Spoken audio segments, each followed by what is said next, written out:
Bueno, vamos a la segunda parte de nuestra charla sobre código rojo.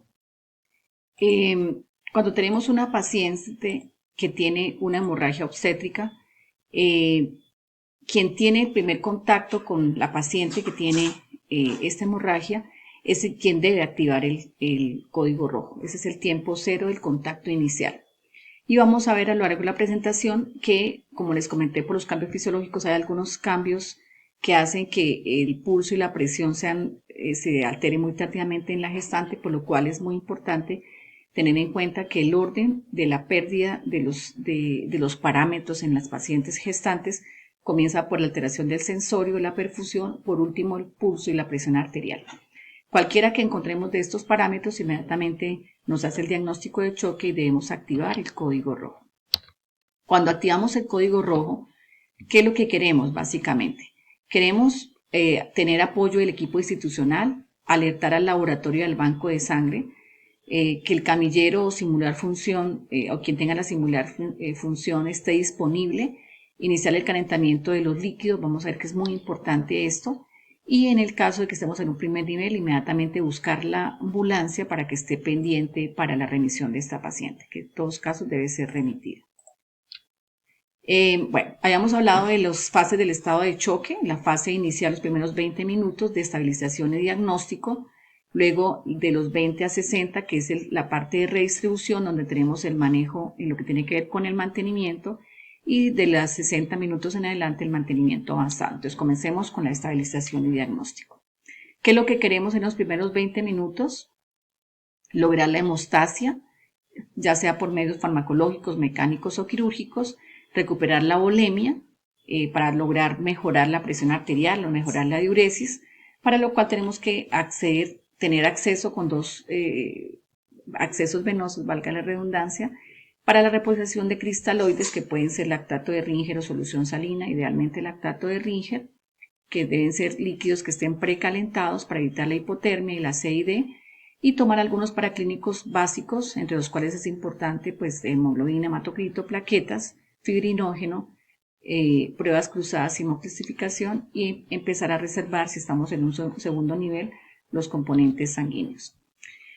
En cuanto al manejo de líquidos, quiero recalcar que ha cambiado muchísimo la metodología de cómo se manejan los líquidos. Antes, recuerdan ustedes que dábamos grandes cargas de volumen y lo que estaban en las guías es colocar, por ejemplo, 2000 cc a chorro y luego bolos de 1000 cc. Afortunadamente han habido nuevos estudios que nos dicen que hay que cambiar el sistema de manejo de estos pacientes, dado que se ha encontrado que hay una asociación muy importante el manejo inadecuado de líquidos, excesivo de líquidos y la presencia de coagulopatía dilucional y que termina empeorando las condiciones de las pacientes. Entonces les dejo ahí este artículo donde están los resultados de este estudio, pero pues más adelante les explico un poquito más del tema. Aquí hay otro también artículo que también les dejo ahí como la parte inicial, en donde nos hablan de que el manejo excesivo con volúmenes excesivos de líquidos termina siendo deleterio para las pacientes, y esto se ve resumido ya en este artículo que es hecho por un grupo de la doctora María Fernanda Escobar en compañía del doctor Kusanovic de Chile, que es el famoso damage control en pacientes obstétricas, que es aplicable pues a otros pacientes también con hemorragia que no sean de origen obstétrico. ¿Qué es lo que busca, qué es lo que nos habla en este artículo que me parece que es clave que lo conozcamos y que está dentro de la bibliografía? Que la triada letal que causa la muerte materna por hemorragia posparto tiene que ver con tres cosas: hipotermia, acidosis metabólica y coagulopatía. Entonces tenemos que manejar de manera muy importante estos parámetros en una paciente. Y el resumen de todo lo que ellos escriben está en estas líneas que les voy a leer. El damage control básicamente es un enfoque sistemático que busca minimizar la hemorragia, prevenir la tríada mortal que ya vimos anteriormente y maximizar la oxigenación de los tejidos. Y cuáles son los parámetros que ellos finalmente nos recomiendan: resucitación hipotensiva y hemostática con limitación de la administración de cristaloides. Ellos ya no nos hablan de bolos de 2000 cc como se venía recomendando en otras guías, sino bolos de 500 cc para un total máximo de 4000 cc de líquidos totales, porque se supone que en ese tiempo yo debo ya haber controlado la causa del sangrado y haber disminuido ese sangrado. todo lo que sea por encima de 4.000 de uso de líquidos totales termina produciendo coagulopatía dilucional y empeoramiento de los resultados maternos. Uso de protocolos de transfusión masiva, que vamos a ver más adelante de qué se trata, y control de la hemorragia, incluyendo cirugía para el control de daños. Una cirugía inicial, un enfoque inicial, incluso con empaquetamiento de la paciente para luego reintervenirla cuando esté más estable, y algunos procedimientos como radiología intervencionista. Aquí pues también se incluyen el uso de medicamentos en los cuales ha tomado un lugar preponderante el uso del ácido tranexámico, muy importante la compresión aórtica como un medio de hacer hemostasia, el uso de los balones hidrostáticos, cirugía y radiología. Y finalmente, recordar que estos pacientes tienen que terminar en la estabilización fisiológica y bioquímica en una unidad de cuidado intensivo. Esa es una cosa importante. Esto es lo que resume en este artículo. Lo que propone el artículo básicamente es que yo tengo que hacer el manejo prehospitalario con resucitación de líquidos, hacer una intervención inicial, que si no es definitiva, que sea la inicial para estabilizar la paciente. Por ejemplo, si tengo una paciente con una hemorragia y tengo que empaquetarla y todavía veo sitios de sangrado, pues la empaqueto, la dejo abierta en una unidad de cuidado intensivo hasta que la logre estabilizar y ahí sí la puedo llevar a una cirugía definitiva si es necesario, obviamente. Eso es lo que llaman la resucitación damage control, con el fin de llevar a la paciente en condiciones óptimas a la finalización del manejo de esta paciente. Bueno, ¿qué vamos a hablar aquí en esta resucitación? Miremos qué dicen las guías del 2013 del Ministerio, la cual fue avalada nuevamente en las rutas de atención materno y perinatal RIAMS del 2018. Y es lo que ellos dicen básicamente. En ambas guías nos hablan del manejo de los primeros 20 minutos de estabilización y diagnóstico y nos hablan que es muy importante primero evaluar el grado de choque, activar el código rojo, realizar el ABC de cualquier resucitación, que es vía aérea, respiración y circulación, colocar oximetría de pulso y colocarle oxígeno a la paciente si es necesario, levantar las piernas 15 grados y canalizar 2 venas con catéter venoso 14, 16 o 18 y muy importante la colocación de la sonda de Foley. ¿Y qué nos dicen en cuanto a la colocación de líquidos? Como les decía, son líquidos ya no grandes volúmenes que recomienda la guía, solución salina o Harman a 39 grados centígrados con bolos iniciales de 500 mililitros sucesivos, titulando cada 5 minutos la respuesta basada en los signos de choque, sensorio, pulso, presión arterial y llenado capilar, con bolos adicionales de 500 cc si alguno de los parámetros se encuentra alterado. Entonces ellos lo que recomiendan son bolos de 500 cc más o menos cada 5 minutos hasta que yo logre estabilizar la paciente. Recuerden, mientras tanto, yo he tenido que ir tratando de controlar el origen del sangrado, que es finalmente lo importante en este tipo de pacientes. Evitar la hipotermia, hay que cubrir la paciente con mantas precalentadas y los líquidos deben ser precalentados en un horno microondas, porque si no le produzco hipotermia, que saben que es la causa de daño.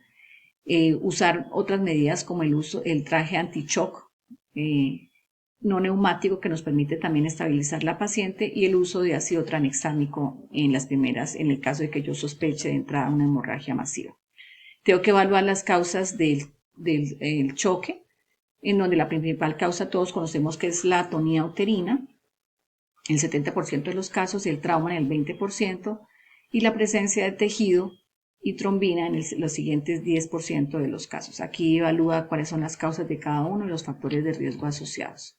Entonces miremos qué pasa, qué recomienda la guía, la RIAMS del 2019 en relación con el tono uterino. Muy importante, si ya tengo hemorragia posparto, iniciar masaje uterino inicialmente externo y luego ir manual si yo veo que no es suficiente, obviamente con el uso de antibiótico profiláctico, que es muy importante. A su vez inicio infusión de oxitocina, 30 unidades, puedo ir colocando 5 unidades intravenosa lenta, más las que ha colocado para el alumbramiento activo, y una infusión de 30 unidades de oxitocina en 500 c de cristaloides para pasar en 4 horas. Esa es la recomendación que aparece en ambas guías. Si no es suficiente, ya tengo la posibilidad de colocar ergometrina, una dosis inicial de una ampolla de 0.2 miligramos, la cual puedo repetir a los 20 minutos más o menos, hasta máximo 5 ampollas, Y la tercera vía, que incluso iría, el tercer medicamento, perdón, que incluso iría junto con el ácido tranexámico ya, sería el uso de misoprostol, ojo, sublingual, no intrarrectal, que sería complementario junto con el ácido tranexámico que ya se ha recomendado en todos los casos de hemorragia masiva. Muy importante, aquí ya nos hablan del uso de balones hemostáticos o artesanales o el balón de Bacri, que lo va a comentar ampliamente la doctora Adriana González en las siguientes semanas. Y por ninguna recomendación de ningún tipo de empaquetar con compresas intrauterinas, eso no se hace. Muy importante ir estabilizando para poder remitir al nivel correspondiente si estoy en un primer nivel. Luego de eso nos habla de cada una de las otras opciones que son trauma, no me voy a detener porque lo vamos a ver en la segunda semana, el manejo de los desgarros del canal vaginal, el manejo de la inversión uterina, no me voy a detener porque lo vamos a ver en la segunda semana para no ampliar aquí tanto la parte inicial, en la parte inicial. Dentro de las intervenciones es muy importante aprovechar la compresión aórtica de la aorta, compresión externa, perdón, de la aorta, que nos permite también ganar un tiempo importante para estabilizar la paciente. No olvidemos esta maniobra que es bien importante. Me inventé esta mnemotecnia, me gustan mucho las mnemotecnias porque le permiten a uno como tomar conductas rápidas. Listo, hace alusión a líquidos. La colocación inmediata de una sonda que permita hacer el masaje uterino si es por hipotonía uterina, la verificación del tono, que es la principal causa de hemorragia posparto, y o correspondería a la colocación de oxígeno a 3 litros por minuto, y el primer medicamento en caso de atonía sería la oxitocina. Y comencemos a calentar líquidos, es porque recuerden que tenemos que usar líquidos que estén a 39 grados precalentados y abriguemos la paciente. Algo que nos olvida con el manejo del código rojo en esta emergencia es abrigar la paciente, que es una cosa importante. Y algo importante, la mnemotecnia de los medicamentos. O de oxitocina, M de metergin, M de misoprostol y A de ácido tranexámico, que ha pasado a ser una herramienta muy valiosa en el manejo de estas pacientes. Bueno, esto para hablarles de lo que correspondía a la parte de estabilización y diagnóstico a través del manejo con volúmenes de líquido. Entonces vamos a parar aquí y ya para la tercera parte, ya la última les prometo, vamos a hablar de los siguientes 2 puntos.